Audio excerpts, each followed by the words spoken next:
Так, це що таке? Ми є. Ті самі люди. І ми є. Так, добрий день. Доброго дня. Так, представтесь, будь ласка. Я Олександра Шум'як, розробник проектної документації звіту з оцінки впливу на довкілля, представник проєктанта. Дуже Рубай приємно. Микола, директор власного Родинний ретейл. Дуже приємно. І вас. Я замісник. Замісник Микола Степанович. Так, дуже приємно. Мене звати... Рубай Степан Богданович. Добре, приємно. Щось Мене підвисло? звати Груніна Світлана Олександрівна, я головний спеціаліст відділу екологічної безпеки, оцінки впливу на довкілля та природних ресурсів та стратегічної екологічної оцінки Управління екології та природних ресурсів Тернопільської обласної військової адміністрації.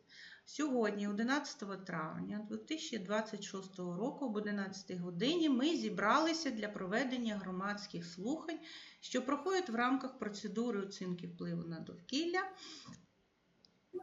планованої діяльності ТОВ «Родина Рітейл» щодо видобутку корисної копалини на Ватрівському родовищі піску, розташованому на південно-західній околиці міста Тернопіль.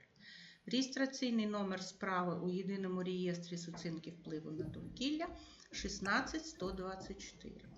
Відповідно до змін, внесених до Закону України про оцінку впливу на довкілля та порядку проведення громадських слухань у процесі оцінки впливу на довкілля, затвердженого постановою Кабінету міністрів України від 13 грудня 2017 року номер 989, у період воєнного стану в Україні громадські слухання проводяться в режимі відеоконференції.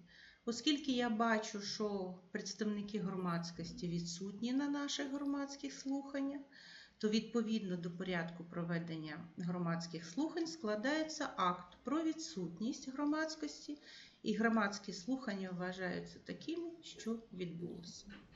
Усім присутнім дякую за увагу. Гарного вам дня та мирного неба. Дякую. До побачення. Вам дякую. Дякую. До побачення. Бувайте здорові. До побачення.